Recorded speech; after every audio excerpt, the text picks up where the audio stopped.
The RotoGrinders Daily Fantasy Football Podcast is presented to you by Yahoo Sports Daily Fantasy. Make sure you check them out this week. We got the $250K baller $10 entry with a $25,000 first place prize pool. Their weekly Yahoo Cup still happening for NFL. Put a lineup in. It's a free roll every week, and if you hit the perfect lineup, you could win $1 million. And with NBA started, they have an NBA Yahoo Cup and some great tournaments this opening week. So check them out. It's Yahoo Sports Daily Fantasy.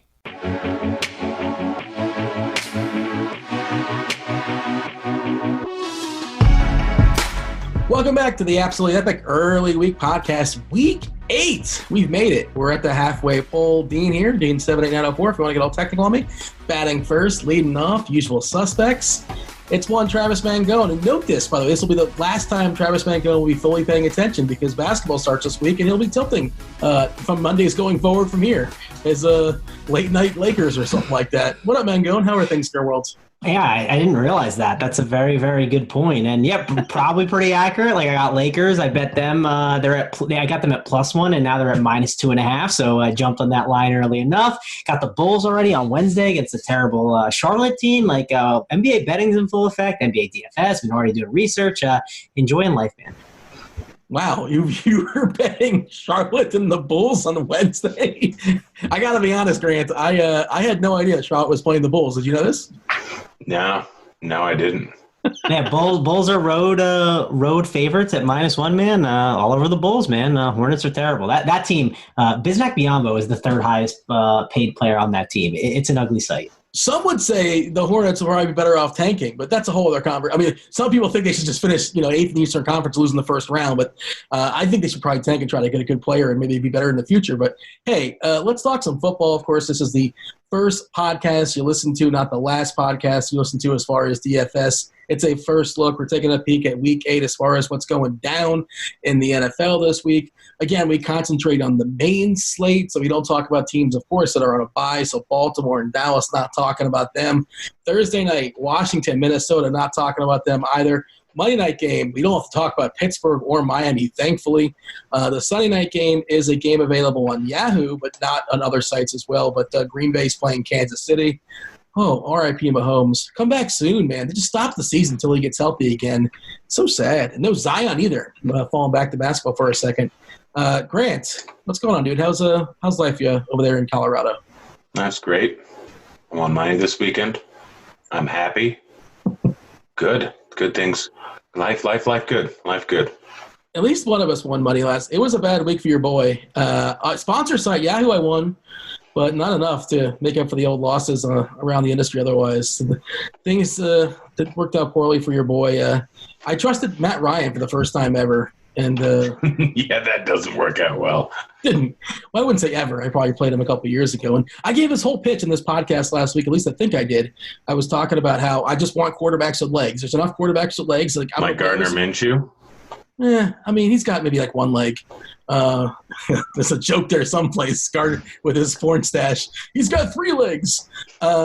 Yeah, so no, but like I want the quarterbacks with legs, and those are the ones that crushed once again. L. Jack's at the top. Well, actually, one didn't. Oh, Wilson's got some legs. That was my guy last week in our contest. So of course, once again, Mangone, I am as you taunted me pre-show, I am this week's loser on the podcast. So I lost money, American dollars, and I will be humiliated on the Twitter machine. So again, not a good week for me. Yeah, man, I'm pretty excited. My quarterback with legs got it done. So yeah, happy to see you take the L again this week. And like I said, Dean, looking forward to more L's that you end up taking on this podcast. Like I said, I'm just rope-a-doping you. I'm letting you get comfortable. We're gonna close strong. I'm a closer. You're the rabbit at the front of the race. That's fine, but I'm gonna close strong. When we get to the finish line, I'm gonna stick my neck out. We'll be just ahead of you. Yeah, unfortunately, Russell Wilson failed me last week. But jumping to the slate, Grant, we're right here. That's a good segue because at the top, we got Russell, DFS. All we care about is this week. We don't care about, last week or the week going forward. But this week we got Russell Wilson in a dome, facing the terrible Atlanta Falcons who are absolutely putrid. The problem, of course, is he's like the most expensive guy. At least he is. I'm looking right now on the DK as far as his quarterbacks. He's also the most expensive guy in Yahoo as well. obviously he's a great play. Seattle likes to run the ball. They're probably going to run the ball because they're probably going to be ahead because Atlanta's most likely going to be without Matt Ryan again. It's Monday night. We don't really know if he's going to play or not. Of course, Ryan got hurt last week. I think he is going to play. The line's currently set at 3.5, so. Okay. Yeah. Okay. Well, I saw something like he still may play, and I think he walked to the locker room, and the game was like over. It was like 33. It was over when in the fourth quarter when he left. Ito Smith got banged up for what it's worth. Will Fuller as well. Kerryon Johnson. The whole David Johnson shenanigans nonsense. Ugh. Adam Thielen got hurt. They played Thursday night, so we're not going to talk about that. Maybe Drew Brees comes back, which will be kind of interesting. We're talking about, I suppose. But, Grant, open it up as far as quarterbacks. What's jumping out for you? I mean, up at the top, we have some pretty – like they're priced how they should be because they're great plays. I mean, Russell Wilson going up against Atlanta have the highest total on the board. The game is projected to be close. Well, Russell Wilson has been fantastic this season. Can get done with his legs. Deshaun Watson going up against Oakland, another high total. They're projected to win 28.75 implied team total for Houston. We got Jared Goff going up against Cincinnati, 30-point implied total here. So up at the top, there's great options. I don't know if I need to go up there. Wilson, it could always turn into a run-first game. I don't know what he's going to do. Watson probably seems a little bit safer. Goff can absolutely destroy you every single week and just have a terrible outing, even against this terrible Cincinnati team. Plus, they're a team that is terrible versus the run. So it's not like Oakland and Atlanta that force you to pass the ball. So I'm probably staying away from the top guys and looking more at the mid-tier. Josh Allen going up against Philly, guy that can get done with his legs. They're a slight favorite. And as we know, like Philly has a trash secondary, and Josh Allen's probably going to be airing the ball out a lot. They don't really have too much of a running game. It's not a huge implied team total for Buffalo, but it's still a great spot. Stafford going up against the Giants defense that has not been good this season against the pass. People are going to look at last week, but Marvin Jones went off. I don't expect that to continue, but Stafford, I think, can put up a good game, and he's a guy that you can easily pair with any of his opposing wide receivers. We got Winston. It's an interesting one going up against Tennessee. We know he can put up boatloads of points, but it's not really a great matchup. Do you know who my favorite guy is, Dean? Do you? I was just getting flashbacks. You mentioned Marvin Jones, and I was thinking of how he dropped that Al Bundy game last week. Flashbacks of Polk High back in the day. But your favorite quarterback this week, you mean it's not Josh Allen versus Philadelphia? I mean, maybe in raw points, but no, it's not Minshew, is it? No, he's one of my favorite, though. I really like Minshew against the Jets. Oh, don't tell me it's Tannehill. It is Tannehill. Oh. They have a 25 implied total. I don't know if you know this, but I believe Tampa Bay has the best run defense in the league, Dean. Is that correct? They're very good. They're a pass funnel for sure. Yeah, so we got Tannehill here with a bunch of cheap wide receivers. He's the only real viable guy that you probably want around the 5K range. I absolutely love Tannehill this week, going up against the team that has probably given up close to the most amount of points to opposing quarterbacks so far this season. Tannehill just put up a 300-yard game. He has cheap wide receivers and cheap targets all over the place. They absolutely are going to focus on shutting down Henry. Is this where you mentioned Hump Dog, or you're not going to mention Hump Dog? I don't think there's a Hump Dog week. I do love Hump Dog. Davis? It's Davis and it's Brown. Like both of them, look at what happened last week. Brown had 8 targets, and I think Davis had 7. That's with them only passing 29 times. This is going to be a higher tempo game here. It's going to be one where they're going to rely less heavily on the run. So double-digit targets for each of these guys is not out of the realm of possibility. 25-point implied total when they're not going to be focusing on the run means that they're probably going to put up some – Tannehill's probably going to get some touchdowns here. I absolutely love Tennessee this week and love Mr. Ryan Tannehill. By the way, just to check your shorts there, I'm not sure if you're thinking to speak as far as his Yahoo price. Tannehill's $22 over there. Oh, yeah, sure. Definitely messy now. With that seamless segue, Mangone, you're still with us, right? Yeah, I'm still here. Grant, it brings up really good points about Ryan Tannehill. He's definitely going to be a good option. Listen, if you're over on Yahoo, you're playing 150 lives with that new CSV script they got over there, just lock button Tannehill, right? Then you can play all the dudes and call it a day. So there you go. There's no chance you're doing any of that. Why are you representing the possibility of doing that? There's no chance you're doing that.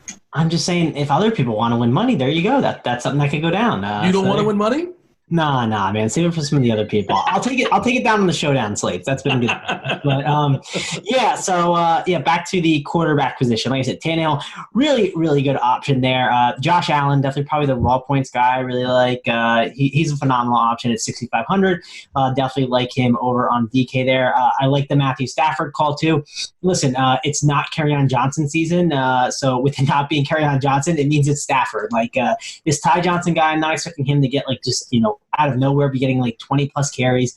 I think Stafford's going to pass a lot, and Detroit's they're actually running a lot of plays. They're up in the league. I think they might be top 5 in plays ran per game. I think this is definitely a spot against this terrible Giants secondary. You want to be on Stafford. Love obviously pairing up with guys like Galladay, Marvin Jones, but Galladay would be the guy I definitely go to. He seemed like the biggest target share of all the guys, and Marvin Jones, I'll let people chase that from last week. I'd rather go to Galladay. Tannehill's good. Don't mind Minshew. I think that's perfectly fine. I'm pretty aligned with Grant. I don't think there's anything else I'm really missing here. But, that Tannehill value is going to be really intriguing this week because, again, that Bucks is a really nice pass funnel opportunity. Yeah, man, going for cash games of quarterbacks, a lot of times it's like wants versus needs, and it's like I prioritize, getting my just a load of touches from good backs that are well positioned over quarterbacks. They're all kind of sort of, I don't want to say the same, but they all, you don't necessarily need to get the elite guy and spend all the way up, but if you have the funds, you might as well go for it. If money wasn't a thing, though, who's your favorite quarterback? Yeah, if money wasn't a thing, Russell Wilson's definitely up there at the top, and Deshaun Watson. It's between those two and Josh Allen. I guess if you force me to pick, I'm going to end up going with Deshaun Watson. Not because obviously what Aaron Rodgers did, but I do worry like this Atlanta team is just so bad they're going to fold over. And we know what Seattle does when they have a lead, and I'm expecting them to have a lead and run the ball a ton. I at least know Deshaun Watson, right? He's going to be putting up points and not going to be trying to run the ball as much. I get it. The one thing I do worry about with Houston is they have been running Carlos Hyde a little too much for my liking, but I think Oakland's able to put enough pressure on that Houston team where they'll be able to get the full 4 quarters out of Watson and everything. Like I said, I just worry a little bit with Wilson about them kind of running Carson into the ground and just being up by so much because I'm not a big believer in Atlanta. I think they're just totally done. That Atlanta line, man, is so brutal. It's so bad. And like you say, Carroll loves nothing more than to be up 12 points in the fourth quarter or something like that and just run the ball every single play. Yeah, he has. Go ahead. Yeah, I already pounded the under on that game. If you expect Seattle to be up, I saw the total and I was like, wait a minute, 54 is the total on this game against a Seattle team that loves to run the ball a ton and possibly, no Matt Ryan is the quarterback. Like I said, I hit it right away because I thought Ryan wasn't going to be in, but this is just such a good spot for the under. So 54 just seems way too high on this game. Matt Schaub might draw the start. Again, Monday night, we don't really know. We're just kind of guessing. But Schaub, I guess he's the game manager these days, former starting quarterback years ago for Houston. And that is the biggest total. I'm pretty sure he had did he have a 5,000-yard season? I mean, maybe, but all that would do is discredit the what a 5,000-yard season is actually. Oh, sorry, 47-70.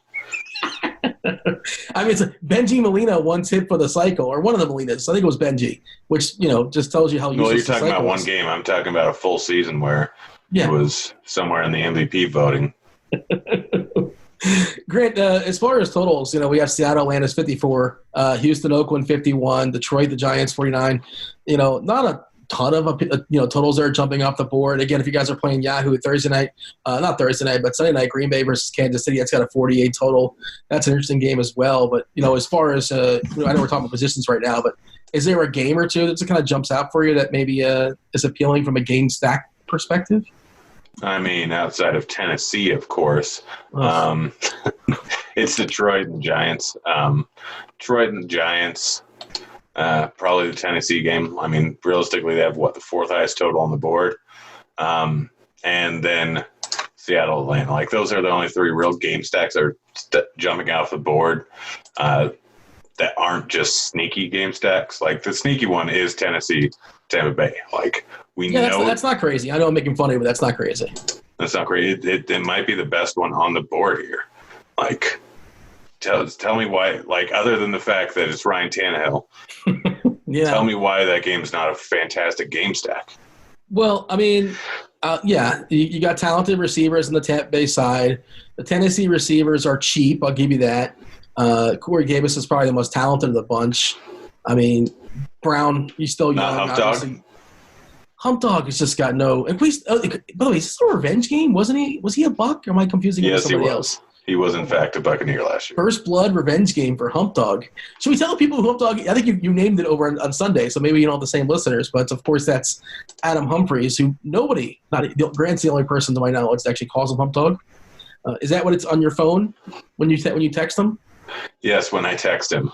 It in fact comes out as Hump Dog. Is he cousins with Mason Plum Dog? Are they related in some way? The Plum Dog, the millionaire. Bring it back to basketball for sure. We're excited to talk about basketball, Mangone. Can't wait. Is there anything else to say here as far as quarterbacks? It seems. How about Drew Brees? Let's have that conversation. If he comes back, he's not like 4.5K in FanDuel. I looked. Yeah, I was just about to check. I didn't know. I thought they might have goofed up again. He's kind of where he should be. 6.3K on DK, and his price on Yahoo I think was like 36. Let me go ahead and check. 36. Yeah. Brees is 7.2 on FanDuel. I mean, that is very low for Drew Brees. That's pretty reasonable, right? And it's the Cardinals. Like, you definitely. I mean, listen, you can play Baker Mayfield against New England at 7,300 or Drew Brees against Arizona at 7,200. I'll take Drew Brees every time. Well, it's DFS. You don't have to play one or the other, but I get the point you're making. Yeah. Well, if anyone's playing Baker Mayfield against New England, I will send you a head-to-head with Drew Brees. All right, deal. Recency bias, Mangone here. That New England Patriots defense. Yeah. Have you heard they're crushing season longs? I mean, that's a thing, Mangone. Yeah, they're pretty good at this thing called football. Do you have them in your best balls? There's defense. Oh man, you clearly have never played best ball. We should just move on after that. I just lost my best ball card. Open up running backs, Mangone.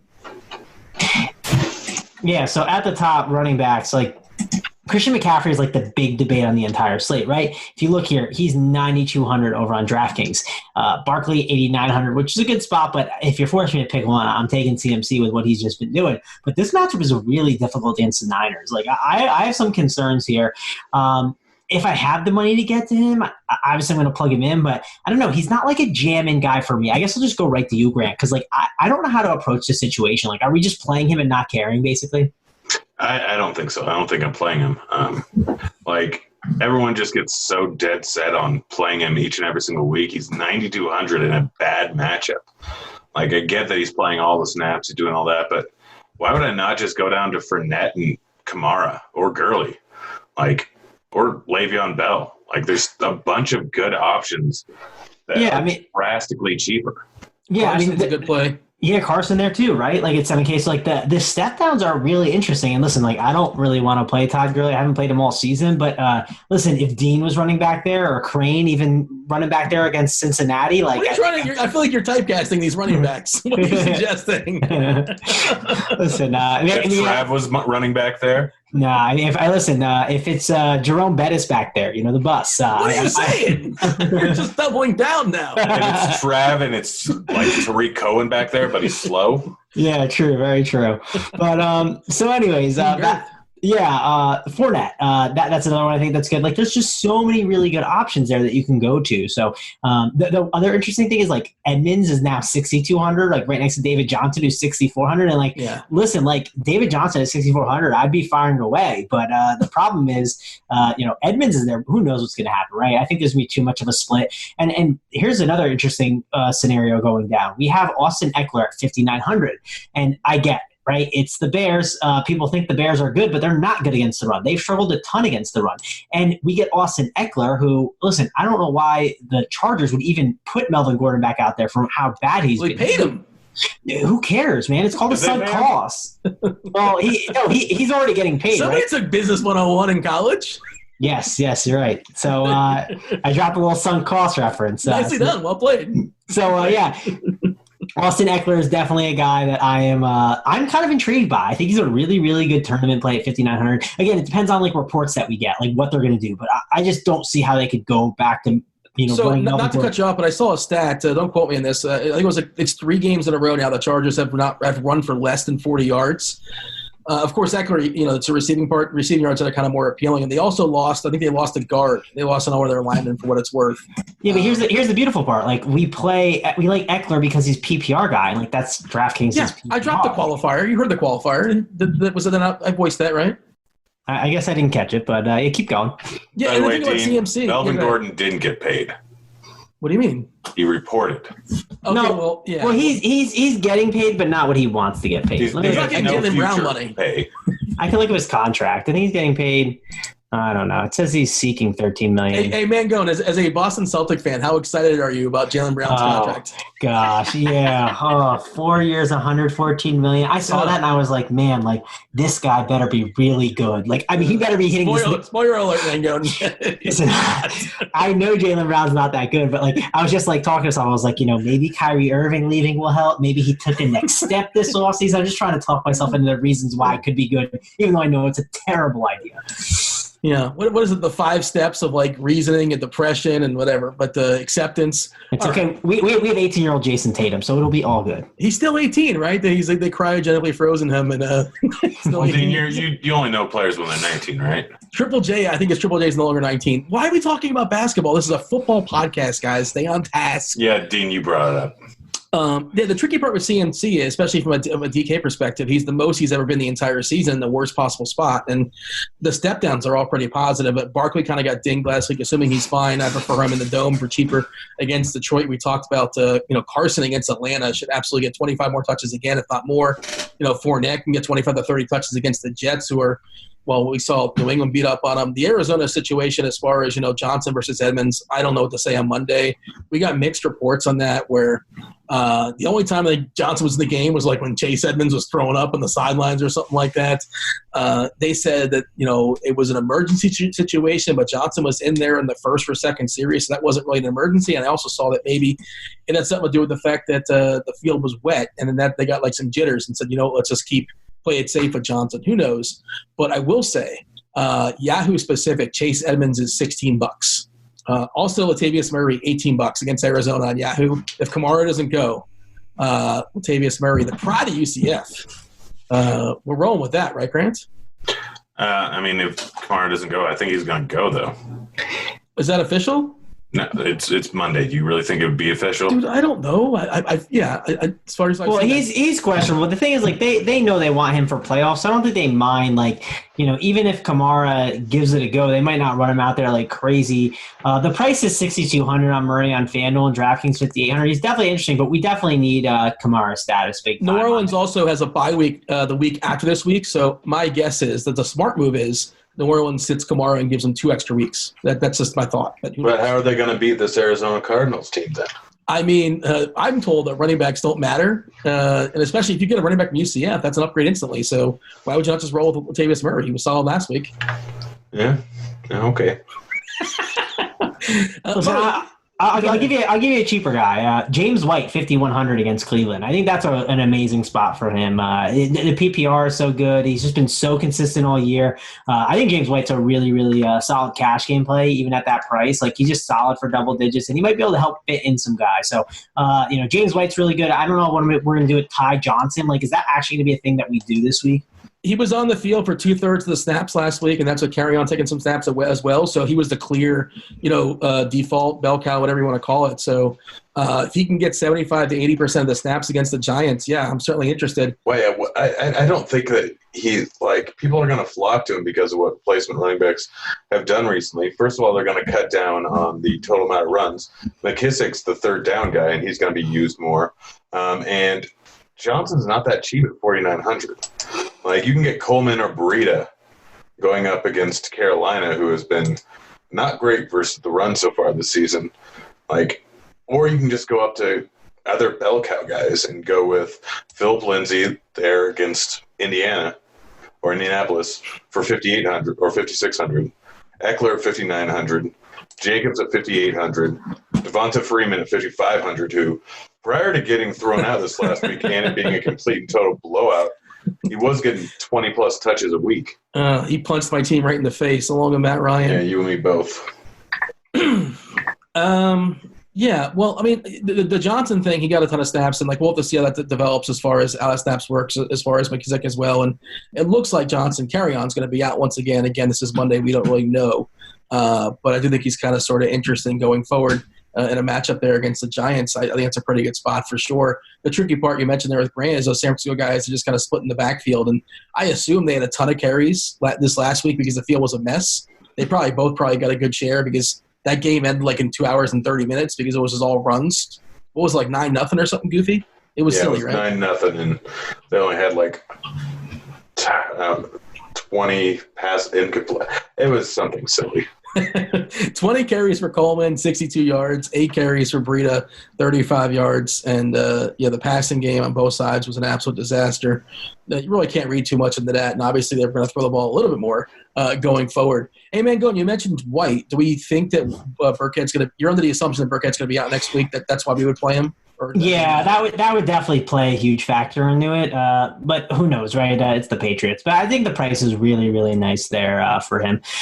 Well, yeah, that Ty Johnson thing, who knows what's going to end up happening, man. Like, I don't know. I guess the question I have to ask you guys is if you had to pick 2 6K running backs that are above 6K, who are the guys you would like build around? Because like I'm struggling to figure out who it is. I think it'd be maybe Carson. Yeah, Carson might be one for me, and then like it's maybe Fournette. Like I just don't know if I'm paying for McCaffrey. What about you, Grant? Who are the 2 guys you got? Paying for up at the top? Well, no, just like 6K and above. Like who are the guys that like if you were building 150? It depends on lineup construction. Like they're all in play, and we'll talk receivers in a second. Obviously, it's Bell and it's Fournette. Okay, yeah, I guess I don't know. I wasn't as high on Bell. Do you like Bell? Yeah, I mean, some would argue he's got a nice price there on DK, 6.9K, but I mean, I'll pay $100 more for Carson. If you want to lock that in right now, I'll take Carson over Bell, Grant, and Mangone could take somebody around the general area. I just think this week is like so. I just think this week is so up in the air more at running back. It's Monday. We don't know. We're not going to hold you to these picks. It's okay. No, I'm just asking. I'm just trying to see where. Like, I think it's been like one of the more wide open weeks from like 6K and above at running back. At least that's what I'm thinking. Yeah, I mean, I would love CMC. I don't know if I can get him though. I like Barkley as well. I don't know if, and again, the step downs look pretty solid. Just on the first look with Fournette and Gurley against Cincinnati should be fine in theory. He didn't go back to getting 90% of the share as far as runs, but he got like 60 or 70% of the snaps, and they were blowing the game out. So maybe that affected his snaps as well. Henderson was getting some as well. I'm not sure if Brown's going to come back or not, but if nothing else, it's a good matchup against Cincinnati. It just looks like a team that's completely given up traveling to the West Coast. Anything else here of note, Grant, that's worth throwing out here in a first look? Like, I don't mind Mack. He seems okay, but if I land on him, it's fine. Don't need it. Henry, I prefer him against a team that's more, a little bit more vulnerable to the run. That's not so much Tampa, and he doesn't catch the ball so much. Jacobs crushed last week for what it's worth, and Murray, again, if it's his backfield against Arizona, I know the price got hiked up a bit, but you got to like that in the dome there at home, big home favorite against Arizona who's going to yield a ton of plays. You got anything else for me, Grant, as far as running backs? You want to open up receivers? I mean, just reiterate, Freeman's a fantastic play, especially if Ryan is going to play. And then if you want to go cheap, you can take a shot on Ronald Jones, maybe. This is just Monday, just looking at 4,300, considering what his ownership is probably going to be. Like, I don't know, I could see him potentially doing – I need to look into that one more, but it's something I'm going to be looking at a little bit more throughout the week. But Freeman's a fantastic play. And Bell, like you mentioned how you'd rather go Carson. I mean, they're getting the same workload, Carson and Bell, pretty much. Game script neutral. It's going to be a close game versus Jacksonville. They have the worst run defense in the league. So – I just really like Bell. It's not a slam dunk. I just if you're going to force me to pick one, I'll take Carson over Bell. That's all. All right. Yeah. I'm not saying you're wrong on Bell. Bell's fine. Oh, I am so insulted by you, Dean. I can't believe it. By the way, if you scroll down on DK, there's just some weird prices. I'm not saying they're good plays. But like, it's just weird to see Montgomery at 4.4. It's weird to see Mixon at 4.6. But that's where they should be, right, Mangone? Yeah, it's weird to see those guys down there, but like I said this before, man. Like if you're playing Joe Mixon, like you're paying for that offensive line. Like that offensive line is horrific. Like and I said it last week, I'll say it again. Like and one reason I I wanted to play Latavius Murray last week, but I was like, this is my problem. I was like, Latavius Murray is just gross. Like, and it depended on the site you were playing, but like some of the sites I was just like, I don't love playing him, especially on DraftKings. I was just like, I don't like that price. I think there's better guys that you can play. But ultimately, it's like, hey, like I'm also buying the offensive line, and I kept saying, I need to do this, I need to do this, I need to buy the offensive line, and I didn't do it, and it kind of bit me, and that was really frustrating. So, offensive lines matter, and I think there's something that we need to take account more and more when we're building our lineups. By the way, speaking of offensive lines mattering, Zeke looked really good last night. You know why? One of the reasons. Teron Smith, wasn't he back last night? I believe he was. Yeah, yes, his linemen were back. He had 2 tackles were missing the game against the Jets, and no wonder Dak Prescott was so bad because 2 tackles were missing. Like, that's what happens when they're out of the game. It's a disaster. Ty Johnson, $13, just $3 above the floor on Yahoo. He could be interesting there if you're looking for a cheapie. Grant, receivers, they're all yours. I mean, up top, there's nothing that I'm really in love with. I mean, Hopkins is definitely fine going up against Oakland. Michael Thomas going up against Arizona. Yes, Peterson's back, but Michael Thomas will still end up getting a ton of volume no matter what. Julio Jones against Seattle in one of the highest scoring games or highest total games on the board. Cooper Kupp, I'm just not like, he had that huge stretch of just tons of targets and has come back down to earth. He's going up against Cincinnati, but this game might not be close. Like, not buying into that. Godwin, not an easy matchup versus Tennessee. Lockett, targets is going away from him. It is a good matchup. I'm looking more in the mid-range of below. I mean, the first guy that I really fall in love with on this list is Kenny Golladay. We saw what happened last week. Marvin Jones stole everything. I don't understand it, and I'm still furious about it because I double-stacked Golladay and Marvin Jones everywhere, and it still worked out good, but it could have worked out great if Golladay would have just gotten in the end zone instead of one of those with Marvin Jones. But in any case, yeah, Golladay at 6,400. Really like that. Getting a massive target share all season long. Getting carry-ons out. They're probably going to rely more on the pass. The Giants are not a good defense at all. 6,400 seems way too cheap for him. Keenan Allen against the Bears. I could potentially see him doing something here. I mean, he got 11 targets last week. Didn't do a whole lot with them, but I could see him getting a decent amount of volume. Allen Robinson got just a ton of targets last week. I think he had the most targets of anyone last week, although Trubisky's just terrible. But Allen Robinson, like, last 4 games, 24 points, 28 points, 14 points, 12 points. Like, he's been playing well. He's still only 6K here. I think you could potentially look against him. He might be shadowed by Hayward, but I still don't care. Robinson's going to get tons of volume. DJ Chark, I think, is a great play going up against the Jets here. But there's really not too many guys to love. It's mostly the mid-tier. And then Marvin Jones, again, same scenario as Golladay. A Golden Tate going up against Detroit isn't a bad option if Shepard's out.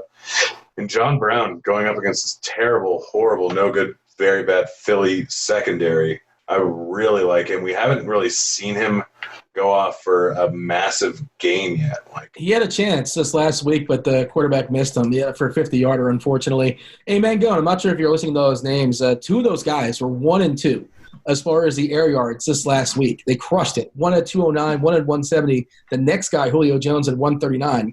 Who are those 2 guys?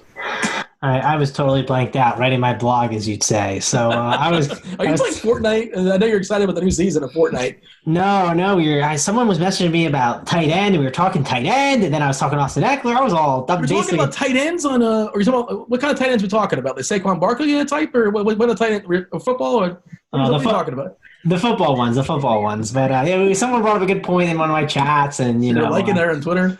Listen, no. He should probably pay more attention to his job. So why are you talking about tight ends on Monday night? Who is asking you this? Like, how is this happening? Dean, listen, like Tuttle on his show, like Tuttle has his show with the secret chat. I got my own secret chat I'm talking with, Dean. So who are you talking about? Zach Ertz? No, man. Well, listen. Let's tease it. Let's wait till we get to tight ends, man. We'll talk about them then. But what were you asking about the receivers? My bad. Yeah, so 1 and 2 as far as air yards this last week. Grant ran off a bunch of receivers. He did a hell of a job throwing some names out there. You weren't listening to him, unfortunately. But and this guy we talked about last week, I think, as well, too. And this is one of those, it depends on where you're shopping. We're getting a discount Now his offense kind of stinks. He's been a little bit disgruntled in the media. Who am I getting at, Mangone? He's cheaper than he normally is. Hopefully you're listening to this part. I'm kind of building it up. You should be throwing out a name my way. He's probably cheaper than he's been the entire season, I want to say. We played him a lot earlier in the year, but more and more parts of his offense has come back, despite the fact they're not doing very well of late. Mangone? Yeah, I'm trying to figure this one out. Grant, really? come on. Grant knows it. How? It's Keenan Allen. Yes, come on, man. I didn't know I didn't know who the squeaky wheel guy was. I didn't know he is 6,400. He's really cheap. Yeah. I didn't know he had like a squeaky wheel going on. I must have missed that. Well, he was basically saying on Twitter that like we keep losing like terrible ways, basically, or something. Yeah, I saw him. I saw he said that last week. Did he say it again? Like, did he? Well, probably because they lost in another completely, absolutely absurd way. Only the Chargers. It's got to be tough being a Chargers fan. Also, it is. Your team. Oh, you are? Sorry, Grant. Is that true? Well, a lot of my friends are. I am, but to a lesser extent. They're one of my favorite teams, but yeah, it's rough. It's rough stuff. One of your favorite teams? You're like the Big T with his favorite basketball teams. Well, I lived in LA for many years, Dean, if you weren't aware. I was aware. I follow you on the Instagram. Do you? No. Do you have an Instagram? I do. Okay. It's 2019. Trev, I'm assuming you have an Instagram. No, man. Two guys on this podcast don't have Instagram. You're the big dummy right now. You're the big dummy with the Instagram. The only thing I do for Instagram is I go on there to look at the ads that they have directly for me. Oh, I thought you were going to say something totally different. So applicable. Yeah, I don't know where you're going to go with that. No, I think Instagram's good, but I don't post a ton of pictures. I'm not. Have you been to the soccer stadium to watch the Chargers, Grant? I don't live there anymore. Oh, okay. Yeah, I know you moved. I thought you're always you're a vagabond. You're always kind of like a all over the place thing at random places. I figure you pop in every once in a while. But the point I was getting at is Keenan Allen last week. He had 11 targets, 209 air yards. Like the box score wasn't great. 4 catches for 61 yards is meh. But Hunter Henry was great too. And of course, they lost some of their linemen, and we talked about earlier how they're really scuffling as far as running the ball. Yeah, and Allen, you're getting a built-in discount, at least on DK. It's as cheap as he's been the entire season. I get the Henry's back, and I get, Williams is kind of cheap too, and he's been all right as well. And I don't necessarily want to be married to a lot of guys in the Chargers offense at the Bears, but, sometimes the price kind of points you that direction. The second guy, by the way, is a Bear that Grant was mentioning. That's Allen Robinson. Robinson had 16 targets, 10 catches, 178 air yards, Mangone. You get excited about that? Yeah, man. The pants definitely dropped for air yards. I'm in on that. And listen, Allen Robinson, like he's been really, really good this season. And Mitch Trubisky has targeted him a ton when he's been in there. So if Mitch is in there, I'm definitely in on Allen Robinson. That price at $6K, it's pretty cheap. So I think that little mini stack right there. Again, this total is not really the biggest total in the world, right? You pull it up to 40 total, but I don't mind this game, man. Maybe do a little Phillip Rivers, Austin Eckler, Keenan Allen, and run it back with Allen Robinson. I think the pants are sliding off right now thinking about that. Yeah, and it's a 40 total. I never say that. They can very easily go right back on once that game starts. They can be really ugly for sure. The Erickson, the Tyler Boyd, Freaky Friday last week was not fun if you had a lot of Tyler Boyd.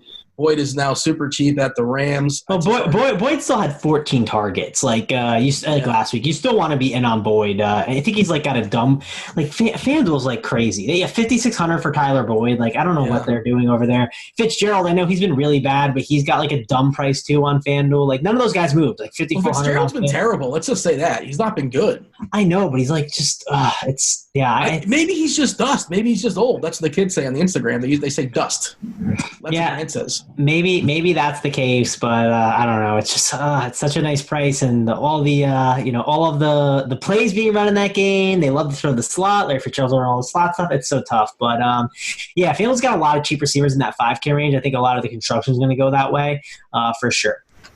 Yeah, and you talk about those targets for Boyd. Not all targets are created equal. His targets are created poorly because they're 8 yards to his left, 9 yards over his head. They're not necessarily on target per se. Do we have any cheap receivers you like here, Grant, at least on a first look? It depends on what you're talking about is cheap, but I think regardless of it, yes, we do. Boyd is 5,100. He's going to be shadowed by Ramsey, so it's more of a tournament play. DK Metcalf going up against Atlanta. Should crush, got 9 targets last week. D.D. Westbrook, 4,500, got 9 targets last week, like him. but we've already kind of mentioned it. My favorite guys are Corey Davis and A.J. Brown. Incredibly cheap at 4,400 and 4,100. You can stack them up. They got 8 and 7 targets respectively. They're going to be passing the ball more likely this week, going up against a team that funnels to the pass. Like, they're absolutely fantastic plays. Love both of them. And you can even go with Hump Dog there at 3,900, Dean, as you like to say. I don't like to say that. Like Tannehill, if you look at a one-game sample size, then I think Humphreys only had a 14% target share this last game, but with Tannehill in the game the week before and a revenge narrative, like, you can get the entirety of this receiving core for $12.4K and get McCaffrey, get all those. I don't suggest using 3 of these guys, but it wouldn't surprise me at all if they all crushed value this week. And then Jaron Brown, not someone I generally like to play, but he's Jaron Brown? Same thing. Oh, okay. What did I say? You said at least I heard Jared, but I thought I wasn't aware of a player. But go ahead. But yeah, still got 6 targets last week, 5 targets the week before. He's getting more involved in this offense. He is going up against Atlanta, which, I mean, anyone can crush. I should also probably say is Atlanta has struggled versus guys that can just stretch the field. Look at what Fuller did, and DK Metcalf is one of those guys that could potentially do that. So Brown and Metcalf are 2 guys that I think you can look at. Everyone's going to go to Lockett, but I don't think that that's necessarily the best play, even though he very well may end up with a big game and should. I like all the wide receivers for them. So it's basically, yeah, I love Tennessee and Seattle wide receivers. Fun fact. Mangone? Yeah, so I think Kenny Stills with the whole Will Fuller situation going on. I think Kenny Stills is the guy that's in play. Don't mind Jamison Crowder against the Jaguars. I think that he could obviously be a bounce-back candidate as long as Sam Darnold, has figured it out. Who knows? Will he He's get out there over singing 50 yards this week? Inky and Blinky and all the ghosts out there in Clyde. Yeah, so that's the one worry. Christian Kirk, if he plays at 4,700, he can definitely be intriguing. D.D. Westbrook against the bad Jets secondary, like him at that $4,500 price tag. Here's another one. This is a guy that you guys like. Dean, you've taken him before in our game, Mr. Cole Beasley against the Eagles, right? Probably cost me. I probably lost dearly because of Cole Beasley. I believe that he got a touchdown this last week, didn't he? He had a touchdown, 6 targets, 3 catches for 16 yards. Hell, what he got there. Yeah, but listen, Cole Beasley could definitely be really interesting against the Eagles there. No, he can't. Yeah, he is. Dean, like I said, if you and Crane were out there, catching passes, Grant's back there throwing dots. I'll take that against the Eagles. Crane ain't throwing dots. He's eating dots. That was my favorite line from this podcast. Dots are gross, by the way. Don't eat dots. They're not good. You're right. Team Snowcaps. But I'm just picturing like movie theater candy for some reason. But yeah, I'm gonna give you the cheat code, Dean. This is leaning on the mic. This is the gold right here. No, this is why you tune in. Whisper to me. You play the Thursday Monday slate, okay? And you play that Johnson dude for the Vikings. 3K minimum. Play the Monday Thursday slate. The Thursday through Monday. Play the Johnson dude, number 2 receiver. 3K is a cheat code. Just get you everything. The Johnson dude. Yeah, I don't know what his name. Oh, I can't say his name, dude. I think it's like Oladius or something. I don't know how to say his name. Here it is. Olabisi. I don't even know. But just play that dude. He's 3K against the Redskins. He got like 6 or 8 targets last week. I forget what it was, but it's a 3K value play. Like, it's hard to not play those guys. Like Lazard was a 3K value play that I played last week. Sure, I didn't end up having the greatest day on DK, but it helped me jam in a lot of players. And when you get a significant 3K value receiver like that, it's really good. And everyone always says, you were one of those. You were Lazard donkey this last week. You played Lazard in cash. First of all, Lazard was not a donkey play. It was a donkey play. No, if you were paying attention to news and you saw Ian Rappaport's tweet 20 minutes before lock. Ian Rappaport's bats he's like 10% correct. Ian Rappaport. Is it Rappaport the guy's always wrong? Yeah, Rappaport is definitely so. Rappaport's hit rate isn't the best, but my combo was Chris Carson and Mike Williams, or it was Dalvin Cook and Lazard. And Lazard ran the most routes of any Packers receiver. So suck it, Dean. Well, you didn't know that. I have it right in front of me, actually. It's funny you said it because I was looking at the Yahoo Sunday night game, and Lazard is he ran 85%, as far as snap count. Kumaro, 72%. Allison, 57%. MBS, at 33%. Those donkeys, by the way, people played MBS. Oh, fully tilted. But, hey, I'm just bitter because it was a rough week for me. Hey, it's DFS. Whatever happened last week, we got a blank slate. We get to start all over again. Grant, chime in here. Any thoughts as far as these names that Mangone's thrown out there? I mean, I didn't really care for most of it. I don't think he threw anyone out there. He literally just... He's just bragging that he played Lazard like a donkey. Yeah, No, I what do you mean? I listed a bunch of guys. Were you not listening? No, not long last time. You whispered Not after some I guy said named things. Johnson. I talked about Stills. I talked about Kirk, D.D. Westbrook, Cole Beasley, who you commented on, so I don't know what you're doing over there, Grant. I mean, let's be honest. Again, I'm fully not paying attention. He's but- talking about tight ends to his friends. Guys, why aren't we talking about any of the Cincinnati wide receivers? First of all, we have, and secondly, they're Not Boyd. terrible. Not Boyd. But Tate and Erickson are... Oh, come on. You're chasing Erickson? Well, so think about it. Who's going to be shadowing Boyd? Dude, you have to be able to throw the ball and get a pocket. But, yeah, whatever. Erickson had a great game last week. But, what happened last week? Either Erickson or Tate could go off for a decent game. They're likely to be coming from behind the majority of the game here. The spread's set at 13, so they're going to be passing the ball. They can't run the ball. Mixon is averaging less than 1 yard per carry. So what we have is over the last 2 games, he's That's so bad.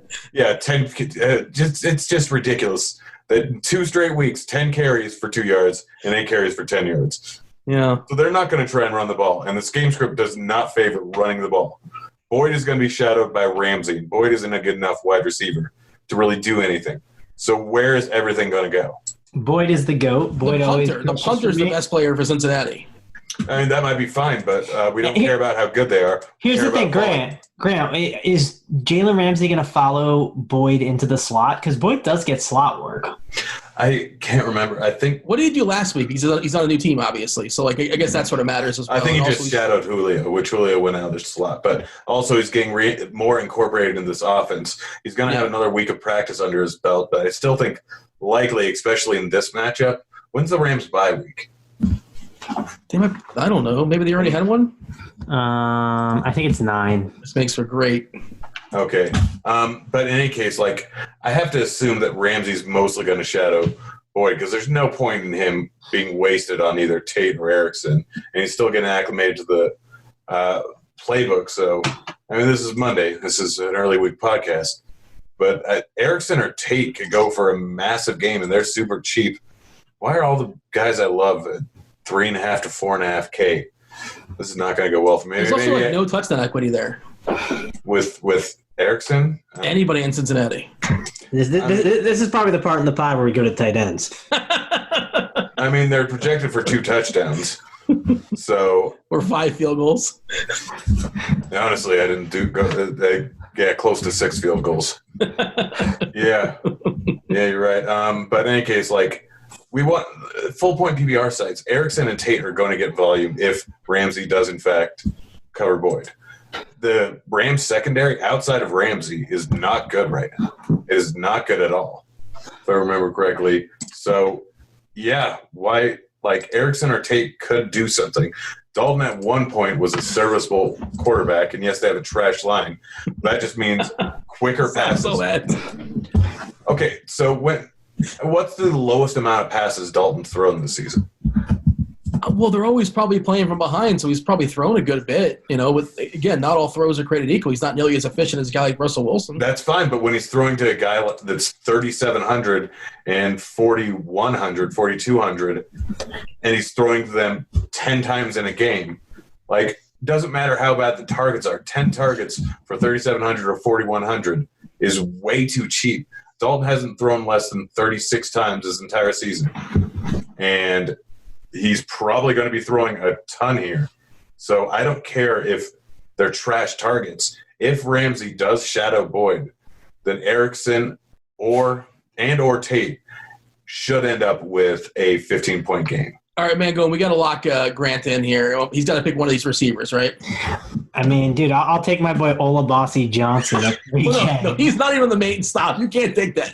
First of all, you can't pronounce the guy's name. Right there, you're disqualified. No, I'm taking him. Why can't I take him? No, Grant, he's got to be in the main slate. I want my loyal listeners to jump in on. Trev, you're the only one that doesn't make bold calls. You are the biggest shock donkey on this podcast. These are supposed to be bold calls. Back in the day, it used to actually have to be bold. Yeah. You can't just get whoever you want. Grant's the OG from this pod. He knows the rules. All right, I can. I was the one that created the rules. All right, fair enough. I can make a bold call. Don't worry. Grant, do you want Erickson or Tate, Grant? I'd rather have A.J. Brown. Oh, why? What is going on?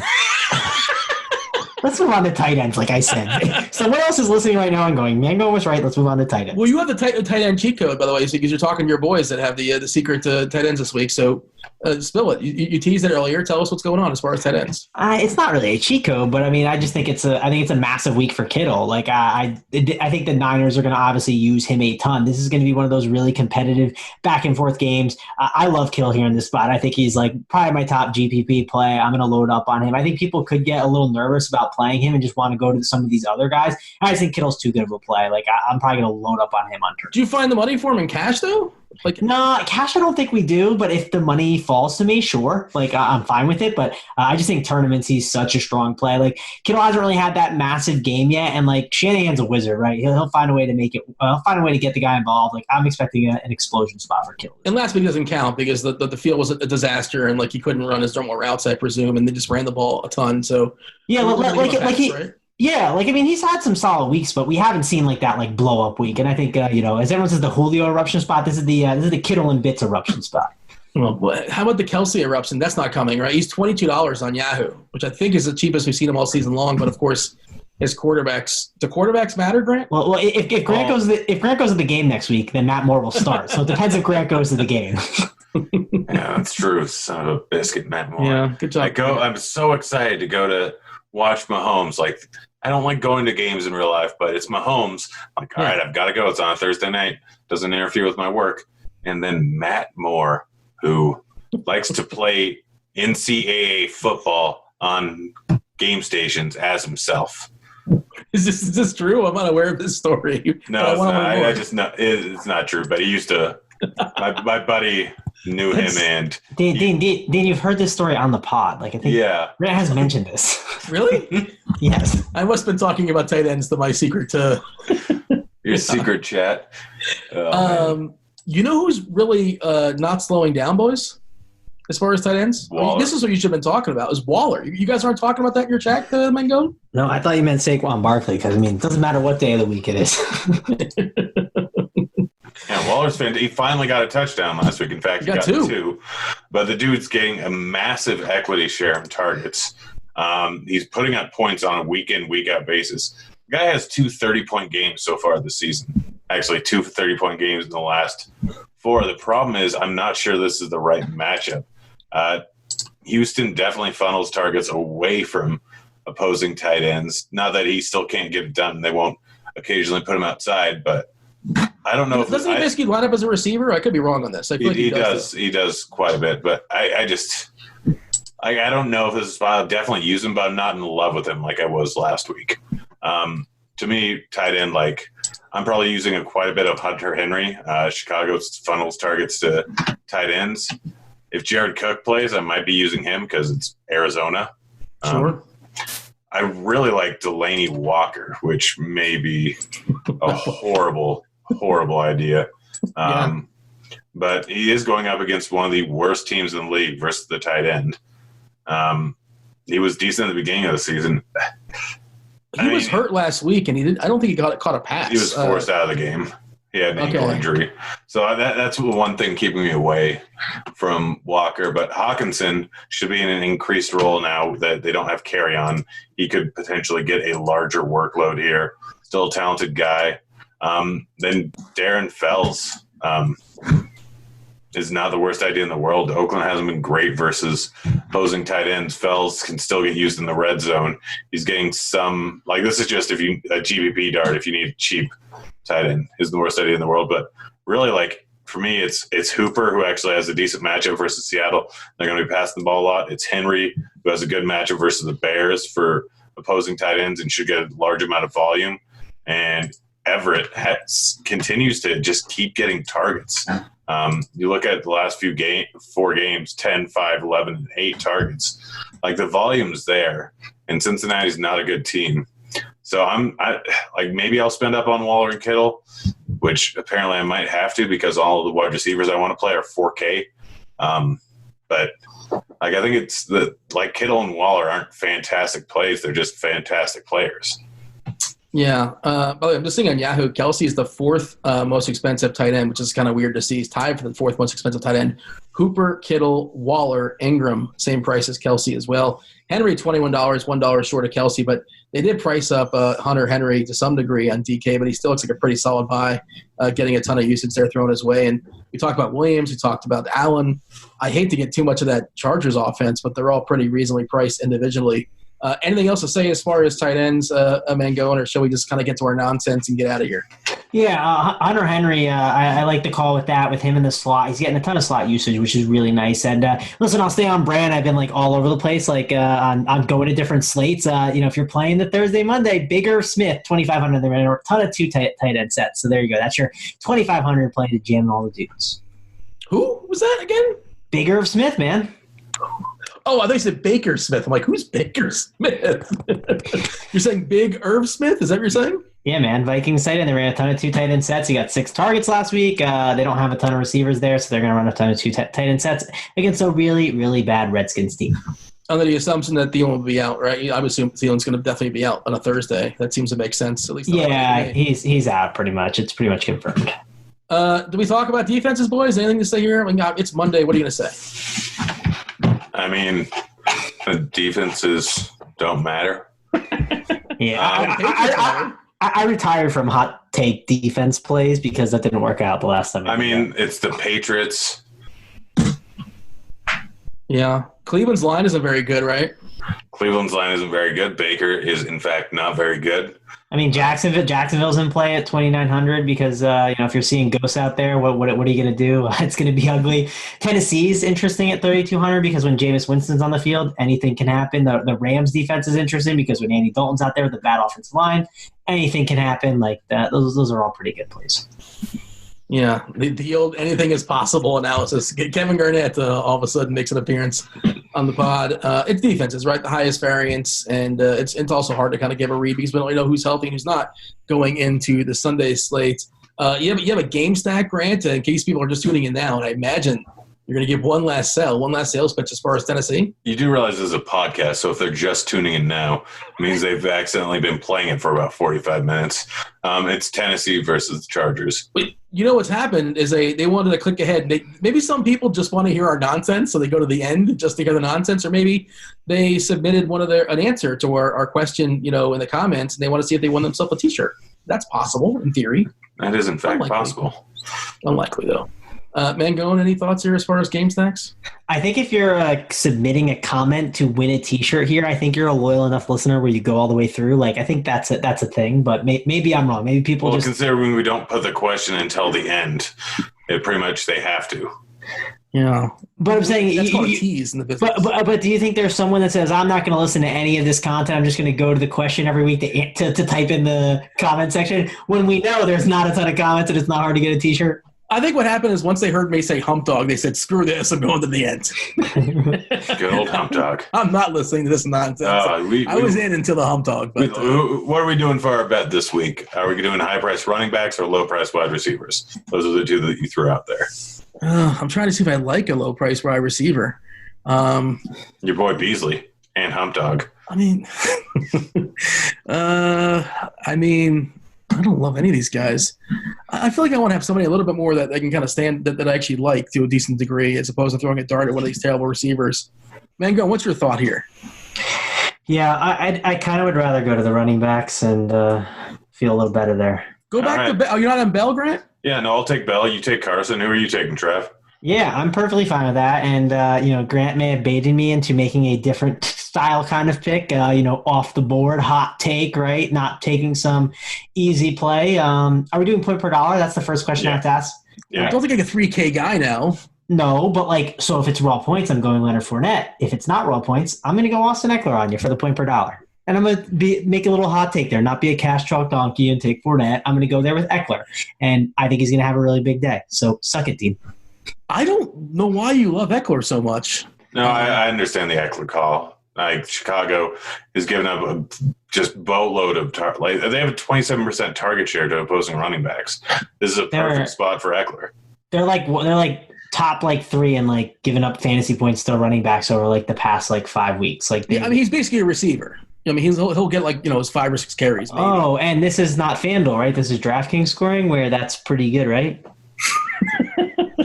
It's good to be a receiving running back over on FanDuel or DraftKings. Game in the system, Mangone. I'm just saying, man. I'm going to beat you with this, and then I'm going to go back to a chalk donkey pick next week, so I can, just say I did my bold hot take call. I like how we're already resigned to Dean is losing. Yeah, I'm in full tank mode. I get the number 1 pick next year, right? Is that how that goes down? Or, by the way, speaking, I want to just backtrack just for a second. Lazard is $13 on Yahoo. Mangone, any interest in that? Not really. No? Okay. I feel like Yahoo, there's better plays out there. And I don't know. I guess like it is the Chiefs game and everything, but like my one worry is like the key is running the ball on the Chiefs. Like it's so easy to do, and they have the perfect running back to do that. Like Aaron Jones is going to absolutely smash. So you're playing the Yahoo slate. Aaron Jones really great. I don't know. I think the best guy to probably play in that game. I'm going to double check his price, but yeah, Jimmy Graham, $14. He's going to crush against this Chiefs team. Jimmy Graham has not crushed since like 1972, man. I mean, he got 15 points last week. He got 15 points. That's 4 not weeks crushing. ago. Here, listen, I'll stay on brand and go off of off the slate. So for the Sunday night showdown slate, when you've either won all your money and you're playing it all, or you've lost all your money and you're trying to win it back, play Aaron Jones in the captain, and then also put Jamal Williams in there, and also do Jamal Williams in the captain and put Aaron Jones in there. Load up on the double running backs there. So you're saying just 150 lineups, just play every possible combination you can't lose. Yeah, I think that sounds like I read that on Twitter. Yeah, so like Twitter, that must be true. So this is the rules. This is what you're doing this week, Dean. You're playing the Thursday Monday slate. You're playing Olabisi Johnson, 150 lineups. Who's that again? What Johnson?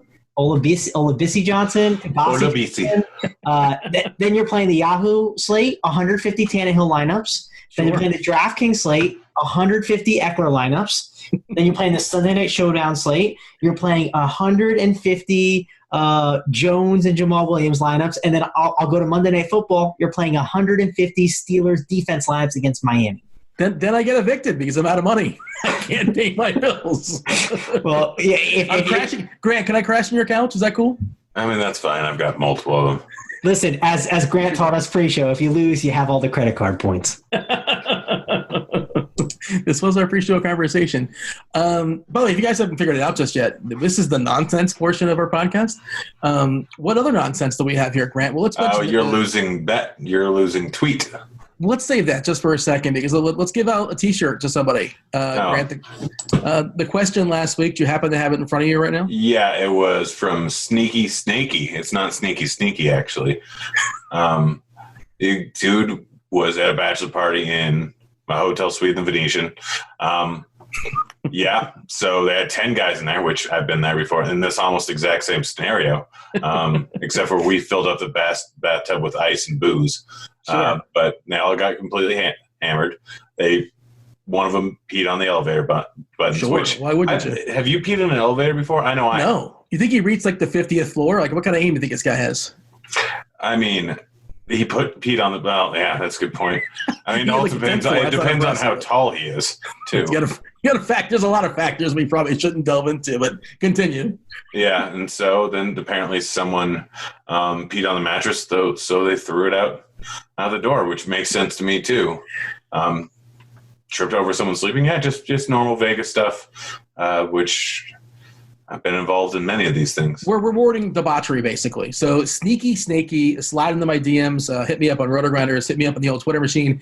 It's at DFS_almanac. Give me your info. We'll make sure you get yourself a T-shirt. What's the question this week? The people just go ahead and you can get yourself an RG T-shirt. By the way, there were some good nominees, and maybe next week Big Mike, maybe next week JP Waller 13. Some good stories out there. Unfortunately, we can only give out one, but you guys are also on the podium. What's the question this week, Grant? What do we have for the people to give out a T-shirt? Ridiculous Uber stories, which if you've listened to this podcast, it's happened to me a lot. Do you have one on layaway that you can share with the people? I mean, we were talking about pre-show. I had my Uber driver take me through Taco Bell, and apparently I spent $30 there. I left my credit card in there, and I call in the morning like, hey, I think I left my card in your car. Yeah, you did. I'll come over. It was fun hanging out last night. I'm like, all right. I was there. I'm like, here, I'll give you $10. No, don't worry. You're great. Like, we had a great time in the car. We were blasting music. You bought me Taco Bell. Like, we had a great time. What were you listening to? Up used to be you blasting Miley. I don't know. I don't remember half of this. I do remember going through Taco Bell and eating Taco Bell. I don't remember. I have a tendency to just when a great song comes on the radio just to start singing in an Uber. So I've never taken an Uber to like a fast food restaurant. Do you actually plug it into Taco Bell, or like you're going home and you say, "Hey, buddy, you mind stopping at Taco Bell? I'll hook you up." Yeah, this is before they gave you a work? set fare. I'm like, dude, you can say no if you want, but if you go through Taco Bell, I will buy you literally anything you want. And did he fully take advantage of that? Is that why it was $30, or I it was think like I just bought him $27 and $3? I bought him like an iced coffee and a fry. I think that's, or no, that's McDonald's. I got him like some sort of, maybe it was Baja Blast Mountain Dew, something with caffeine in it because he needed it, and like just a taco or something.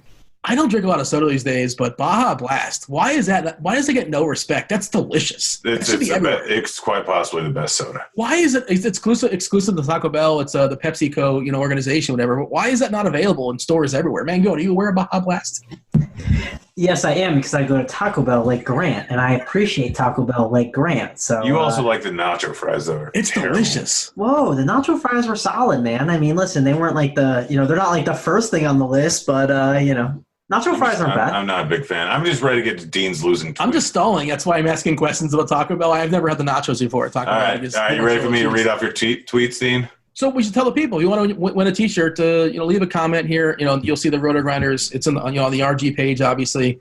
Give us your best Uber story. It doesn't have to be like Taco Bell or food related or Baja Blast related.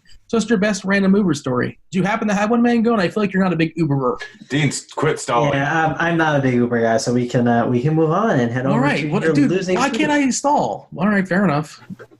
All right, so first you have three options because I'm nice this week.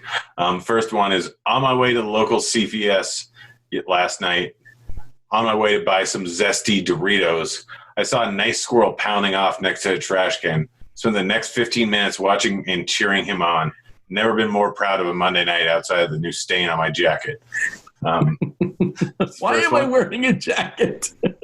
Dude, how hot is it over in Nashville? I got to assume it's like 40 degrees. I wear a hoodie, but like that would just make the story more real. But of course, none of that's real. I've been to CVS. Actually, it's a local CVS that I visit. And you've watched a squirrel pound off. Second tweet. Apparently, I need to hire a new interior designer for my apartment.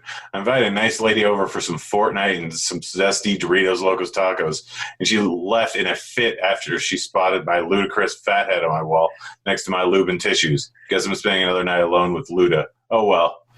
And then why did she hate Ludacris so much? I think she didn't like how you had lubes and tissues. The combination of the two. And then you invite her over for Doritos Locos Tacos and Fortnite. Mangone invites girls over for Fortnite, I'm sure. That's not true. No chance. Yeah, he doesn't. I'm gonna play Fortnite just with my friends online. I don't have a second controller. I only have one controller. I don't want to play with anyone else. All right, let's get to the last one. And I still need to workshop this one a little bit, but it's nothing gets me more psyched up for a night of alone time with my favorite puzzle than blaring Nickelback's Photograph and calling up all my exes. Hopefully tonight ends in less than one restraining order and me not spilling ranch on any of the pieces. Oh, God. Fun. Well, it's not a fun fact, but it's a fact. But I thoroughly enjoy doing puzzles. Actually, the ranch part is not true. Or the what were you saying? There's a restraining order. Calling your ex Nickelback. Yeah, I mean none of that. Yeah, ranch is just so gross. But that's my least favorite part of that tweet, by the way. Endorsing ranch. Ugh. I say you go with the squirrel one. It's hilarious. Yeah, I'm in on the squirrel one. The squirrel one is 100% my favorite. Well, of course you are, because that's the one that's most yeah. Okay, that's the one that people are most likely going to know, oh, this is a joke. Well, I mean, who knows? I'm sure there's probably a website for squirrel watching. Yeah, it's called Animal Planet. Well, yeah, different kind of, yeah, fair enough.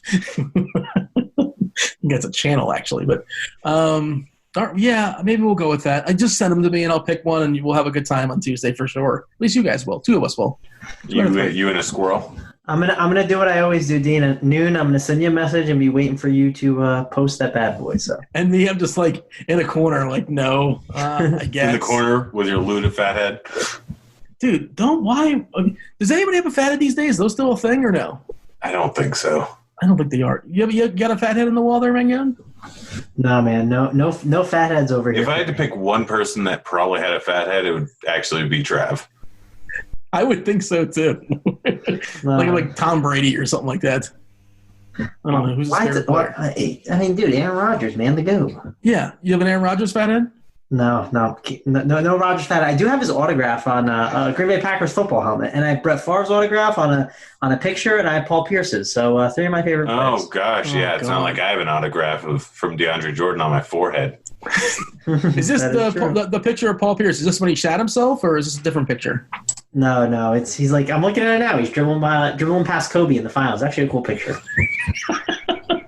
We got to get out of here, boys. It was a fun podcast. I don't know. Did we learn anything? I mean, we learned that Tennessee and Tannehill are going to crush this weekend. Yeah, we also learned that like you're going to make a lot of money this weekend playing 150 lineups on all these slates I talked about. So, listen, we're going to have to like take notes on. I'm going to take notes on all the guys I told that we're going to do well and regroup next week. And if everyone wins all the money with it, we're going to have to do it again. Or if we don't win all the money, then what happens? Trav's going to forget about it and pretend like it didn't happen. That's how that life works. There you go. That is exactly how Tout Life works, baby. Finish strong, Travis. Give me a final thought. Final thought. I'm watching Melvin Gordon here right now fumble the ball on my other TV, and my final thought is Austin Eckler, massive game, big GVP winner. Oh, why are you paying Melvin Gordon? Oh, what are you doing? Grant, you have a final thought? Can you top that? Tannehill goes off for 400 yards passing. Oh, stop it. Stop it. What did he do last week? You're going to be insufferable on Twitter if that happens. What did he do last week is like the worst retort for like a fantasy football argument. I mean, he went for 312. I mean, in full games he's played this season, he's averaging over 300 yards a game, and now he gets Tampa Bay defense. That's the podcast. We're going to finish strong with Ryan Tannehill. I'm doing quotes over here. You can't see him. He's Grant. He's Mangone. I'm Dean. I'm going to be tweeting tomorrow. I'm not going to be enjoying it. We're out of here. Holler. Think it.